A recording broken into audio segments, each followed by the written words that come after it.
Hi, I'm Christina. I'm Maya from Bookworm Dreams, and welcome to a new video. So this is book 2 of our Paranormal Romance Week, and that is Wolfsong by DJ Klune. So this is the story of Ox, who lives in a small town, and when he is roughly 16, a werewolf pack comes to live next door to him, and the youngest member of this family, Joe, after 2 years of not speaking, finally starts to speak when he first sees Ox. And we follow Ox and this family who kind of takes him under their wing throughout, I think, almost 8 years, roughly 8 to 10 years, as they, go through growing up. They have troubles, it's a werewolf pack, so there's, different pack issues. Pack dynamic stuff to go through. Yes, and as you can see from this short summary, there is a really strong found family trope that's going on here, because Ox is basically, he just has his mom, and the book basically starts off with his dad leaving. So this is very much about also family, and there is one content warning. It is not explicitly said, but it is heavily implied that one of the characters was sexually assaulted. Yes. So we are not sure if it did happen, but it is implied. So all right, so another thing we follow through this book is the relationship between Ox and Joe, because if you read anything werewolf based in the romance genre, so they're basically mates, and we follow the progression of their relationship, like from when they first met to becoming friends, and then as they grew older, that's turning into something different. So there is like friends to lovers trope here as well.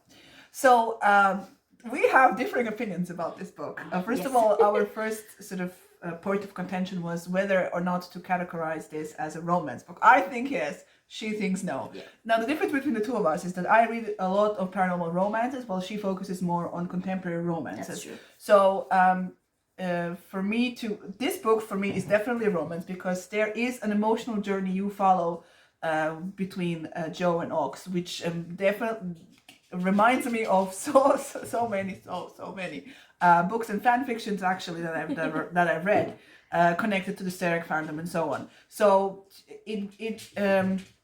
since this book is like 400 pages long, it is quite long. It sort of gives you that fan fiction feel if you follow a relationship in a fan fiction from beginning to, not end, but because they are still together at the end of the book. Not a spoiler probably, but it gives you this journey, and definitely evokes the same emotions. Like, it's very intense. It's just filled with joy, with angst, with the giddiness when they flirt.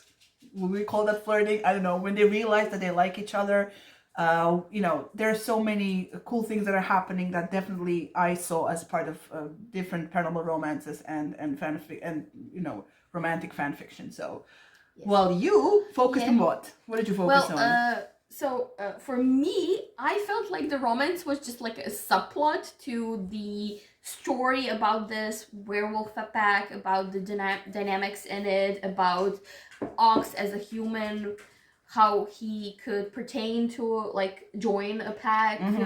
Can he? Will he? Is that even possible? How he would fit in the world of supernatural world. Yes, thank you. Yes. That's what I was saying. And just like I felt it like focused more on also like Ox growing up, his journey, rather than, and Joe was just a part of it. And I mean, I don't know, maybe it really is because like in contemporary romance, it is also it's more condensed. Like this was like throughout years, and like in contemporary romance, it's usually like like a couple of months or like maybe a year, but usually you don't have this like a span of years where you kind of follow, except the one I love absolutely the most, and it is Friends to Lovers, but it's completely different to this, and it's also contemporary. So like basically, I felt it was more just paranormal / fantasy, all right, rather than like the romance. The romance didn't stick out. All right, I think as much. I think my enjoyment of the angst that this romance caused was just, it's something that I saw more as a romance, because if you read, just thinking about all the urban fantasy stuff that we read, the romance, because it's a series of books, like if we talk about Lorna Andrews, the Kate Daniels series, or Nevada Baylor, it's not contained into, like, the romance is not contained in one book. So you get time throughout different kinds of books to explore different emotions or the phases of a couple. But here it's like all condensed into one, and basically having that part of the book where it's all angst. And I remember sending you messages like, why is this happening and how is this happening?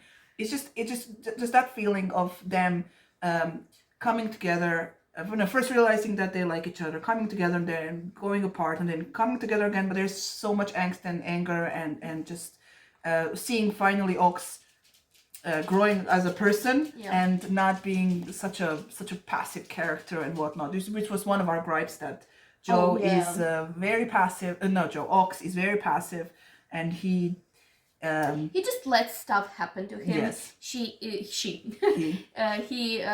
accepts what is told to him without questioning anything. One of the things I hated about the first part of the book was that nobody wanted to tell him what was going on. There were werewolves and yes, how basically from every conversation he has with different characters, literally they talk to him in a way where you really have to be bloody, really stupid, like, I don't know, a 2-year-old child, to not see that they're hiding something from you. And he doesn't question it. He just constantly is like, oh, okay. And they're like, why don't, this is something why aren't you more proactive to find out what's happening? Yes, because it pertains to his life. Stuff happens connected to this thing they're hiding, and they don't want to tell him what it is. What's the thing that... So, I really, really, really hated that part. I just want to say, a note, because I forgot to say it, in the romance part. I actually really enjoyed the last part of the book. The one where you said there was a lot of angst. And it was, after they actually understand, let's do it like this way. So, throughout the book, Joe, as you said, very passive. He doesn't, he gets over injustices very quickly. He forgets and forgives very easily. And at one point in this book, Joe has to leave, and he's gone for 3 years. It says so in the summary on Goodreads, so we're not spoiling stuff. Yes. So after he comes, when leaving, he leaves Ox to take care of the family. And when he comes back, finally, Ox is not as forgiving. And that was the cause of the angst, because Ox is very in his head, and he has a trauma from when his dad leaves, and he has this thing that he keeps saying, you'll never be shit, you'll always get shit stuff. You're stupid like an ox. Yes, which keeps running throughout the book. Every 3 pages you read that sentence, which gets annoying after 3 chapters. And after, the angst comes from him battling, he's someone that I care about, he's someone that I love, but I also hate him right now because he left me for 3 years, and it was so good.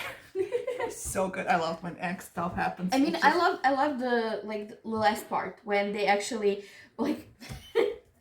they're just such cute scenes when Ox actually discovers that Joe grew up. Hilarious.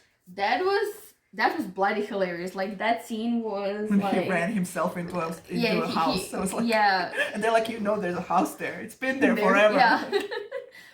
And and the part when they kind of court each other, let's say, and stuff. So they were great scenes, and I love the last part, but the first part was, I guess, a bit difficult for me. I think it has to do with the fact that I read it on audio. So on audio, Joe starts the story starts when he's basically 10 or 11, and I knew they were the goal of the book, Joe and Ox, but his the narrator did a very good job of voicing him as a very, very young boy. Thank you. Which made the whole thing very uncomfortable. Yeah. Well, for me, it made I really don't have a problem with age difference, and nothing actually happens until he is of age and he's mature and old enough. But the fact that I knew it was gonna happen, and he sounded so young, really, the narrator did a great job, but it bugged me so much. because I just knew, like, when they talked about, oh, he's constantly around me and I like being with him, both They're from friends, and he's from like, both from Ox's and Joe's side, and I was like, let's, like, you know, probably my own mind was already giving them like that part where they're in love, and it was just too early for me at that point. yeah, it was such a suprotnost. Juxtaposition, is that a thing? Yeah, that is a thing. Yeah. So between the two of them, because Ox was like, Joe is my friend, and Joe was the entire time, you're mine, you're mine, you're mine, you're mine, you're mine. And it's in the beginning, like maybe the first chapter, I had like a Twilight moment of imprinting, Jacob imprinting on the baby girl. Renee's May. Thank you. I don't know. But like this, like it had the same feeling, and I was like, no. I mean, it was the other way around. So like the Joe, baby actually imprinted on the. But I was also like, no, why? Yeah, that part was kind of weird. That was like maybe too much. Yeah. So overall, I did really enjoy the story, and I'm definitely going to check out the sequels. Not right now because all of them are also over 400 pages long. And you're going to see her TBR. Yes. Actually, at this point, you've probably seen it. So for February. Yeah, but I'm definitely going to continue on, and I enjoyed it. Yeah. I don't think I would continue if Joe and Ox were the characters in the next one, because I didn't vibe well with this. But I have two characters, and I think they're in the second book that I really want to know what happened with them, how their story goes. So I will definitely be reading at least their book. For sure. Okay. So that was our review for Wolfsong. If you read the book and you agree or disagree with us, please do talk to us down below in the comments. Yes, please like, share, subscribe. Press the bell button if you want to get notifications whenever we post new videos. There are some links to Worldwide Matters down below in the description box, so please do check them out. Thank you so much for watching. And we will see you in our next video. Bye. Bye.